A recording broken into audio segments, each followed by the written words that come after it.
Oh, man. See, you know, I told myself, like, everybody else is going to be geeking out over Black Panther and all the rest of that. I was like, you know what? Just dress yourself. Yeah. That's right. Dress yourself. And I'm making you know I do you even one better. There's a Superman. It's like, just do it. Just do it. Just do it. Just do it. It wasn't even in Defiance. I can tell you that much right now. It wasn't. A normal day.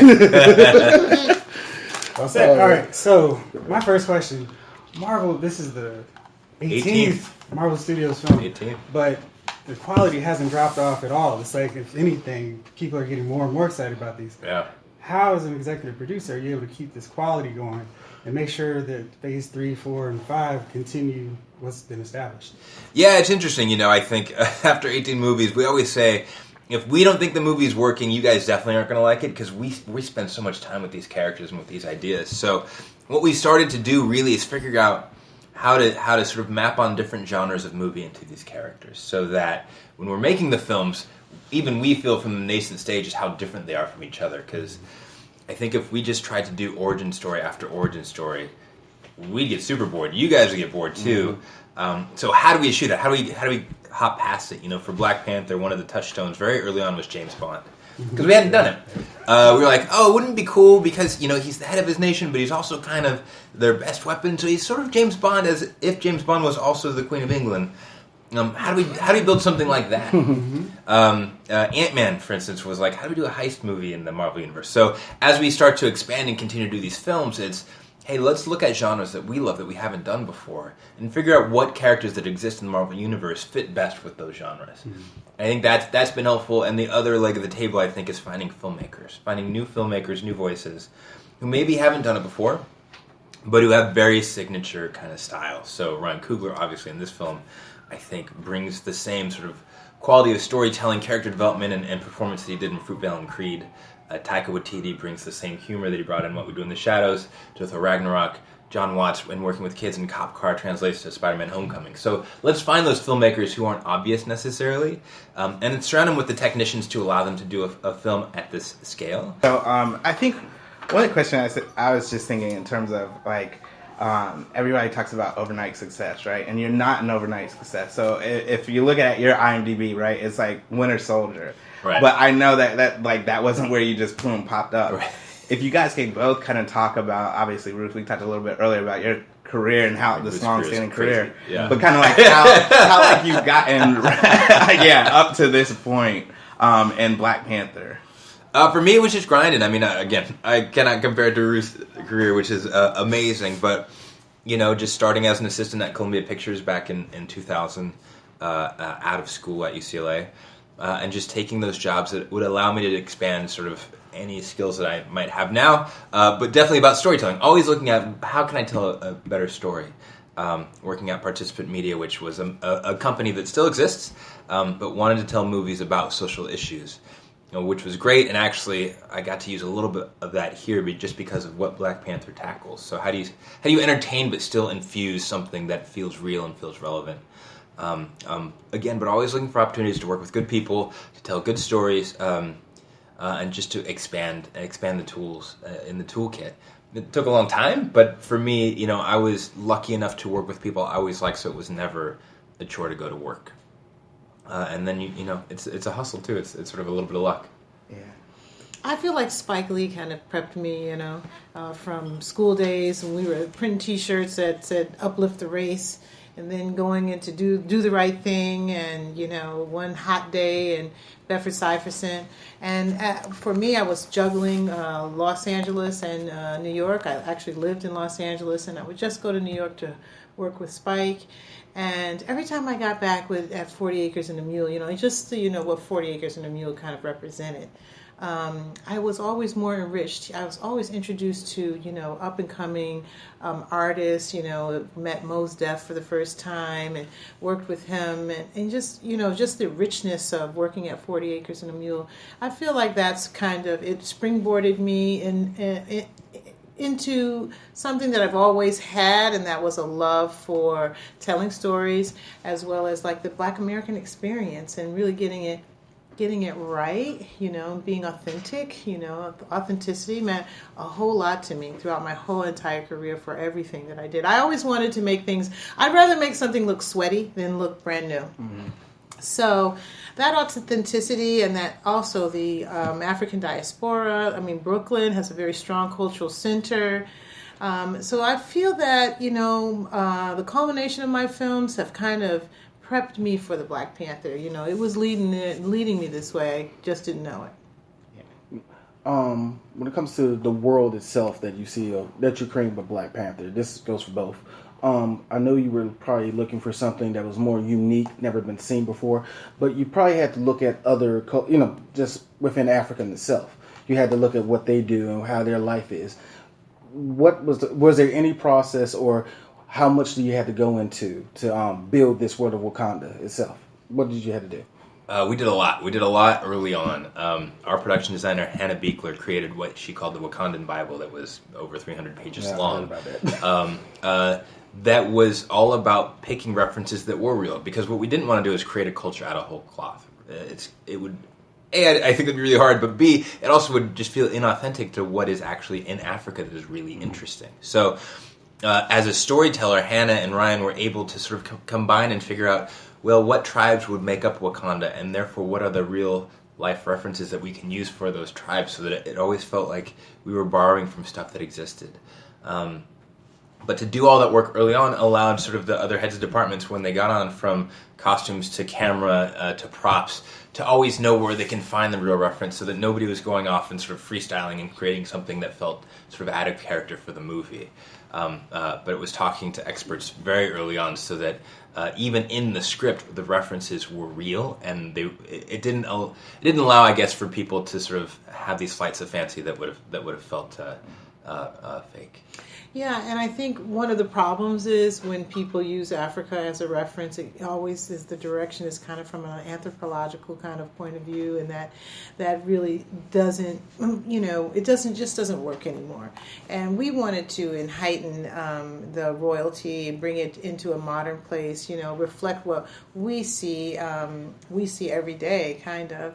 So I think that's part of why taking some of the tribal references and uplifting it and honoring it, but also reimagining it, how it would look in a place that was not colonialized, and you just give it that fantasy, that superhero films need to have. Yeah. Speaking of the costumes and the choice of the fabrics, I read some of the production notes of how it was important that certain characters would have something from South Africa, actual South African materials. As I was watching the movie, I noticed T'Challa's father had on draped fabric, yes, which I, in my layman's little knowledge, identified as Adinkra symbols. Yes. And I also thought, and I'm African American, also thought I heard more of a Ghanaian accent in his voice, in his voice as well as T'Challa's voice. But then in reading the notes, it was clear that it was supposed to be South African. Yeah. So I wondered, was there, in choosing that fabric and knowing that that's Adinkra and that's from Ghana, was that a conscious choice? It was. Or? We saw this drape in our research that spoke to Ryan, and I feel that even though it is Ghanaian, it's not the usual thing that you see when you usually see kente. And so when I even see that scene, it feels outerworldly. It feels like it's a real special fabric and a special print. And the Adinkra symbols were very big. You see them all over Wakanda. We developed our own language, the Wakandan language that's based on the Nsibidi language as well. So that was just something that was beloved when we saw the image, and we recreated it. Okay. Yeah, and the language, John Connie is a South African actor, so it is a South African dialect he speaks, and it was actually in Civil War that he taught that to Chadwick. So it is very much, most Wakandan is based on His South home African Costa dialect. And Chadwick had a special dialect coach from South Africa that he would Skype with every morning before he would come to us for rehearsal. Again, just to make sure it was as authentic as possible. The Ghanese dialect I can't speak to, but I do know the intent was sort of South African Xhosa as sort of the base Wakandan dialect. Okay. One question I have for you. I just love all of the costumes. Oh, thank you. Because your work in Serenity was great. And I was like, Oh, wow, I'm thank so you. excited. Woo! So I was excited about that when you were working. But I was curious, what character or what characters posed the toughest challenge to get their look for the film? I think the Dora, because the Dora is the big fan favorite, and so Ryan and Nate probably didn't know that there were versions of it that were shown to me as the craftspeople were putting things together, and I was like, oh my God, no, we got to start over again. We thought about doing other techniques, as like laser cutting, and the beadwork is based on authenticity. The leather work is based on when I did Roots, we had South African leather craftsmen do these amazing hand tooled belts, and so I gave my craftspeople that were making the Dora costume those belts to use, because what I was shown prior to, I was like, oh my God, I've got to give them more inspiration. And we have highly skilled craftspeople, but it doesn't mean that they know exactly what aesthetic is involved. And that costume is very complicated. The neck rings and the arm rings, they needed to be rubber so that the stunt girls could work and do all of their physical, but they kept popping open every time they, moved their arms. And also, there's a significance to it. We wanted the armor to feel like jewelry. I wanted to have a hand-tooled element to it, so it felt like it was made by special craftsmen. I mean, I had all these sub-stories going on in my head, and that's because, African art and culture has a story. Everything has a big story behind it, and why the wearer is wearing it. So I really wanted this costume to, speak to these women warriors. I felt like it's something that they could hand down through generations. And every element of it was, for all the costumes, every element was important, but especially for that one. So it took really some work to get it to that place. And I remember the day we showed it to the final view. They were seeing iterations of different parts as we went along. But the final viewing, I laid it on the table. It was like coming into a parlor where this, magnificent uniform was, on display. And Nate and Ryan came in, and I was kind of holding my breath. I was like a little tense, because I was just thinking to myself, don't not like anything. Don't make me change it. Because I had been in battle with that costume, and Ryan, he really does, take his time. He takes things in. He looks at every element. He touches it. He really wants to be certain that it's going to project the image that we want it to. And he looked up and he said, "It's good, Ruth. It's good." Yeah, really well done. Yeah. You remember that day, man. Yeah. Man, so Ruth, one question that I wanted to ask you, specifically in terms of like the women, right? Mm-hmm. Women play a huge role in this film. Yeah. But you had to design, costumes that they could actually do combat in, mm-hmm. but at the same time look really regal. So if you could kind of answer how you did that, and then for you, Nate, in terms of like as a producer, you're up here making sure that everything is coming together. Yeah. Like you got the director, you're getting Ruth, you're making sure. So if you could talk a little bit about what went into like that for you in terms of Black Panther. Let him do that first. Okay. Oh boy, Black Panther, it was special and probably more difficult than Civil War: Winter Soldier in that because there are so many details. It just required a lot more attention to those details, and and making sure everybody also just had time to adjust to how the script would change, I think was important because, again, they were, to Ruth's point, all of her costumes were specialty costumes, essentially. So if something's in or out, that's really important because it's not like she can just return it and say, like, oh, that's fine. Get another one. And whenever there was a new scene, it was like, oh, I got to think of a new look. Well, that's important, so we have to make sure information is flowing very quickly. And I think for Ryan, it was making sure that he knew all the tools at his disposal, but also when you had to put those tools down and make the decision. And again, for a filmmaker, that's always the hard part, where I actually have to lock you into something. Because at the beginning, filmmaking is really fun because anything is the right answer.